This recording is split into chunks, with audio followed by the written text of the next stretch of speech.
My brother was smiling at me from across the conference table like he'd already won. He hadn't. I'd been watching that smile my entire life. I knew exactly what it cost him to produce it, nothing.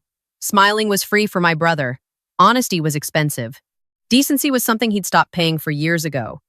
The notary my mother had hired was arranging papers in a neat stack, not making eye contact with anyone.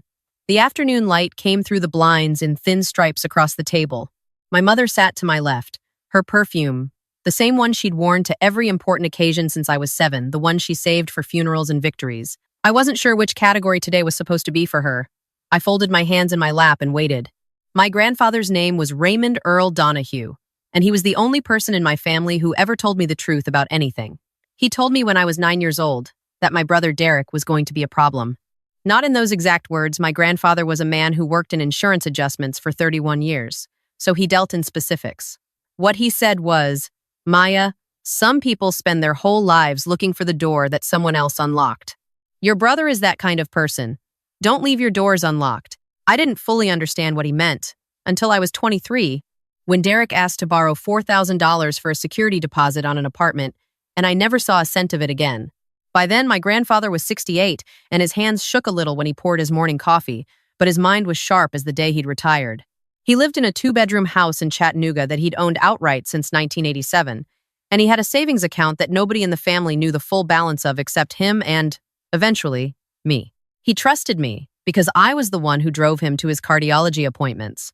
I was the one who sat in the waiting room reading outdated magazines for 2 hours while he argued with nurses about his sodium intake. I was the one who called him every Sunday at 6 p.m.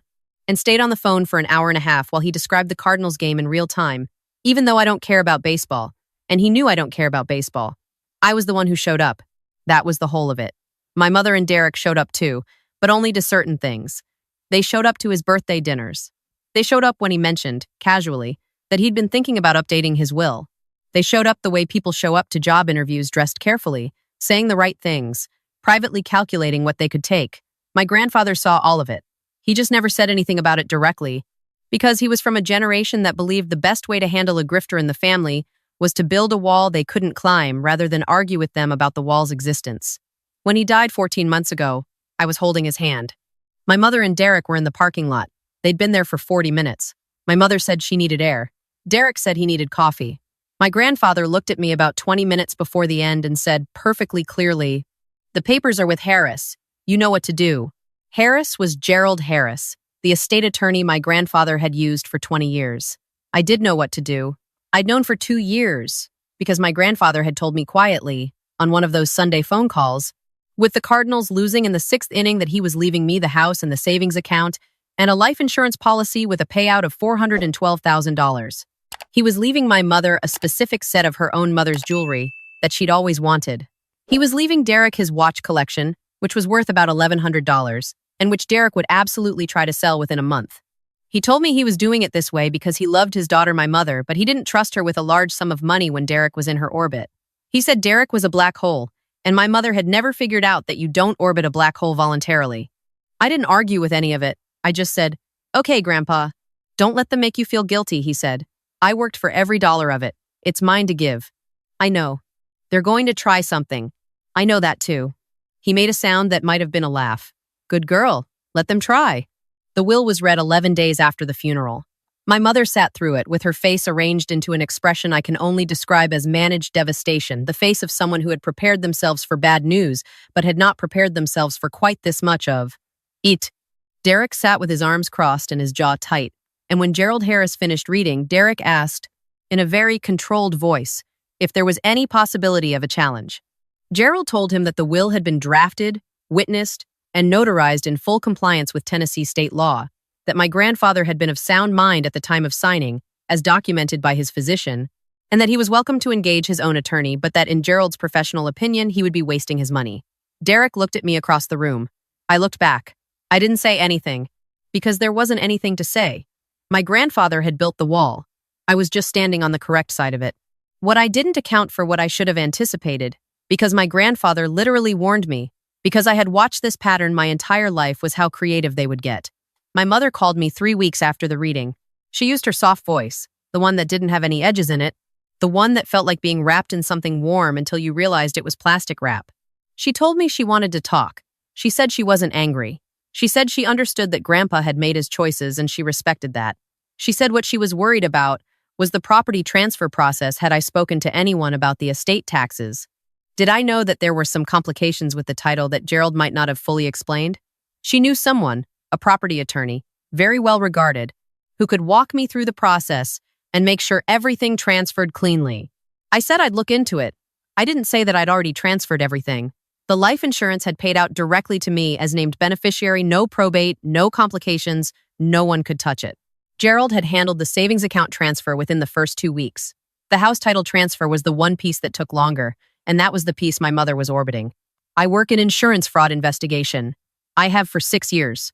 My specific focus is document fraud, forged signatures, fabricated policy records, falsified beneficiary designations.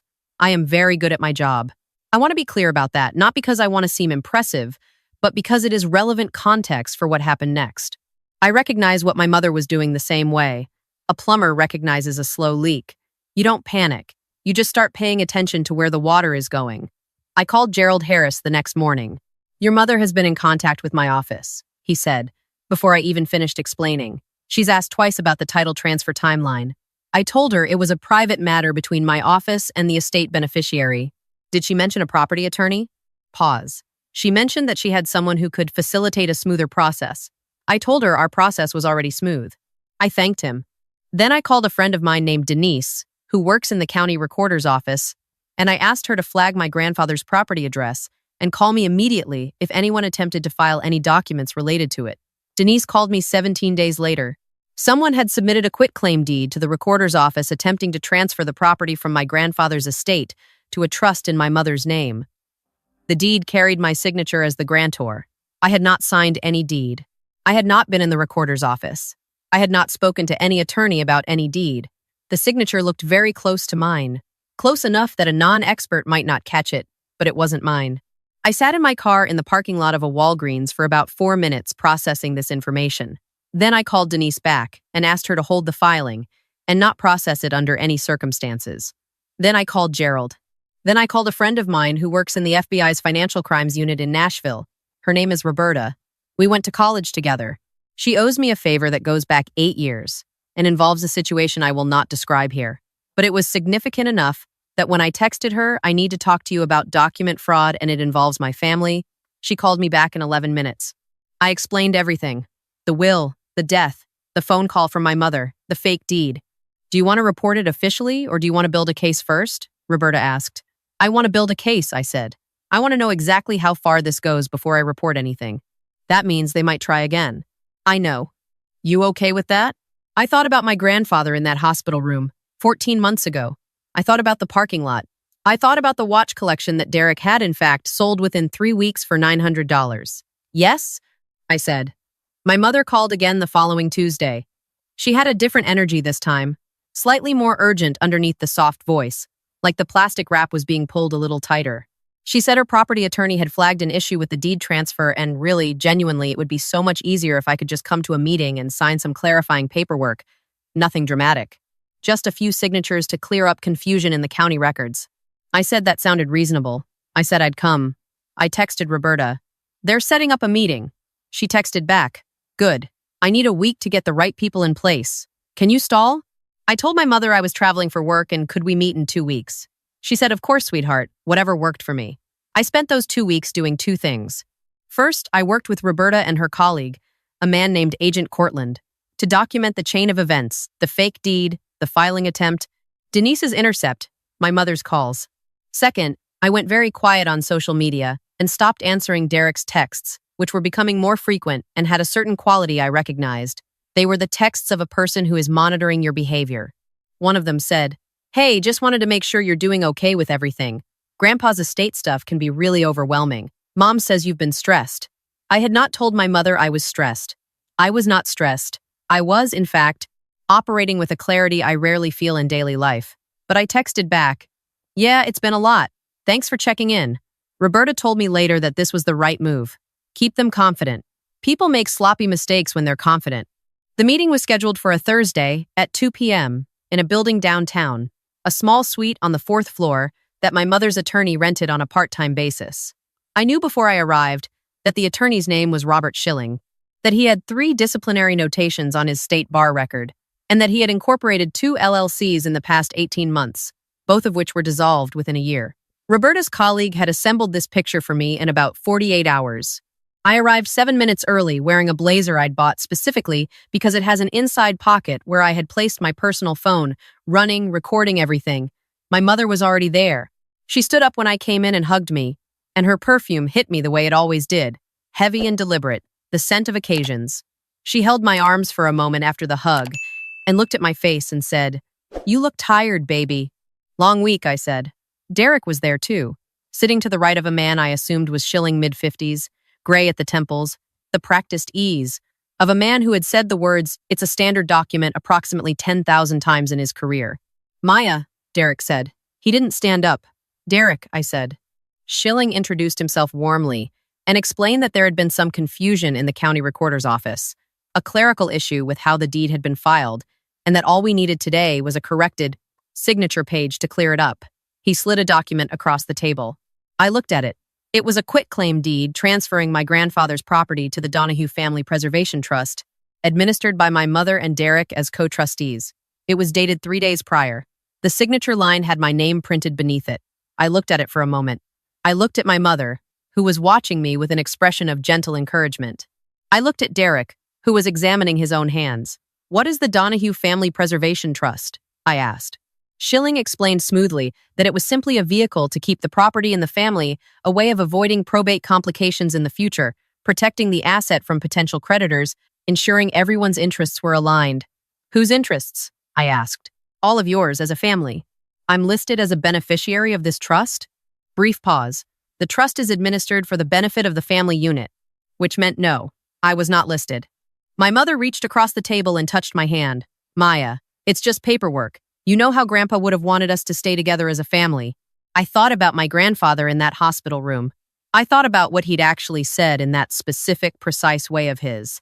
The language of a man who had spent 3 decades adjusting insurance claims and knew exactly how words became weapons. "I know exactly what Grandpa wanted," I said. "That's actually why I can't sign this." My mother's hand stayed on mine. "Sweetheart, this is the second deed you've tried to get recorded," I said. "The first one had my forged signature on it. Denise at the county recorder's office flagged it before it processed. I have the document." The room went very still. Derek looked up from his hands. "I've been working with an attorney and with the FBI's Financial Crimes Division for the past 3 weeks," I said. "Agent Cortland has copies of the original forged deed, the filing attempt, and the call logs from Mom's conversations with Gerald Harris's office."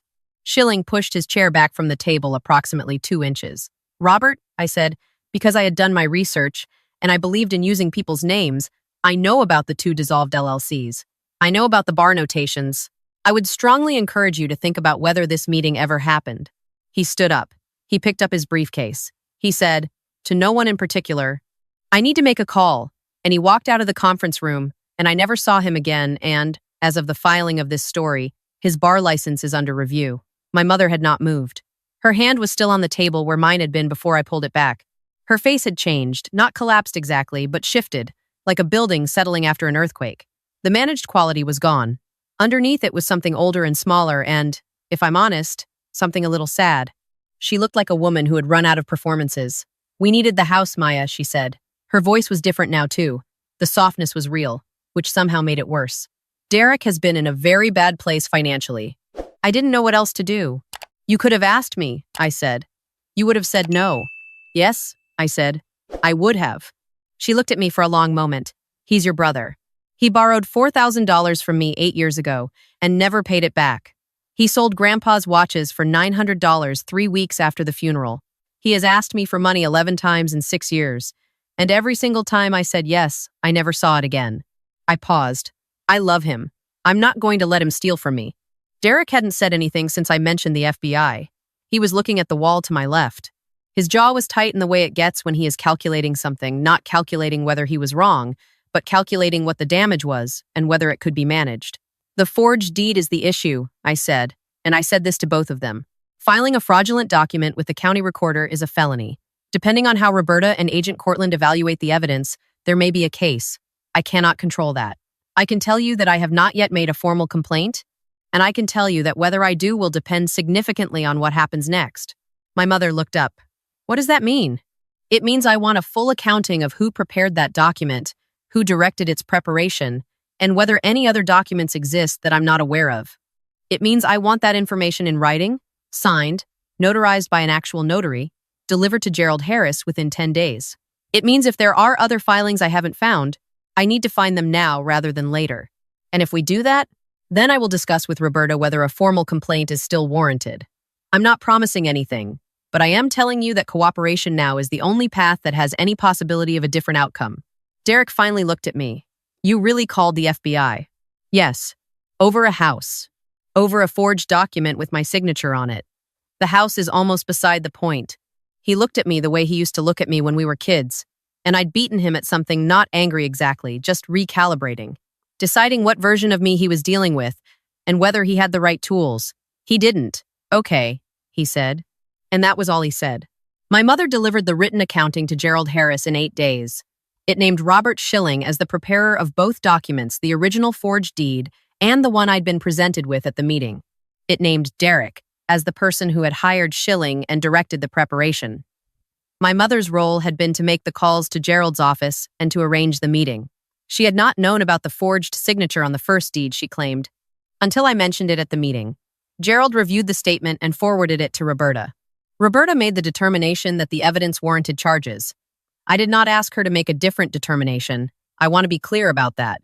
Some people in my position might have some people would have looked at their mother's face across that conference table and decided that a written confession was enough, that the point had been made, that the family didn't need a federal case. I thought about that. I genuinely thought about it. I sat with it for 2 days before I told Roberta to proceed. What I kept coming back to was Denise. If Denise hadn't flagged that filing, the deed might have processed. I would have potentially lost the house without knowing I'd lost it until someone tried to sell it or encumber it. My grandfather's house.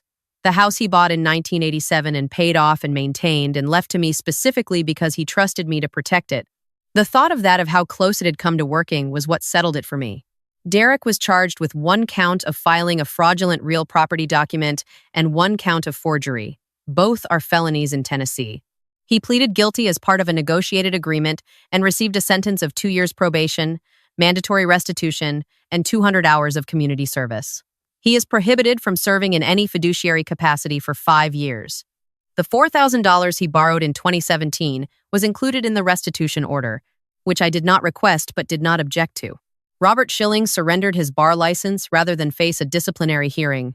I don't know what he's doing now, and I don't spend time thinking about it. My mother was not charged. Roberta's assessment was that the evidence of her direct involvement in the document preparation was insufficient for prosecution. She received a very pointed conversation from Agent Cortland about the seriousness of what had nearly occurred. I was told she cried during it. I have no way to verify that. I didn't speak to my mother for 4 months after the meeting. I didn't plan the silence as a punishment, it was just what felt necessary. There was too much to process, and the processing required distance. I needed to be able to think about my grandfather without immediately arriving at the image of her hand on mine across that conference table, that soft voice, that perfume. She called on a Sunday evening in November, 2 months after Derek's plea. Not at 6 p.m., not the Cardinals game. Just a call. I let it go to voicemail. I listened to the voicemail 3 times. She said she was sorry. She said she knew that didn't fix anything. She said she'd spent her whole life letting Derek pull her in directions she knew were wrong, and she didn't fully understand why she kept doing it, but she was working on understanding it. She said she missed me. She said she was proud of me, which I hadn't expected, and which I had to sit with for a long time before I knew what to do with it. I called her back on a Tuesday. We talked for 45 minutes. I didn't forgive her in the sense of erasing the account. I don't think forgiveness works that way, or at least it doesn't for me. But I talked to her, and I told her what I was feeling, and she listened without defending herself, which was new, which was something. We're in a different place now. Careful, tentative. Real, maybe, in a way that the soft voice version was never real. I don't know where it goes from here. My grandfather's house is mine. I've been to Chattanooga twice since the estate fully cleared.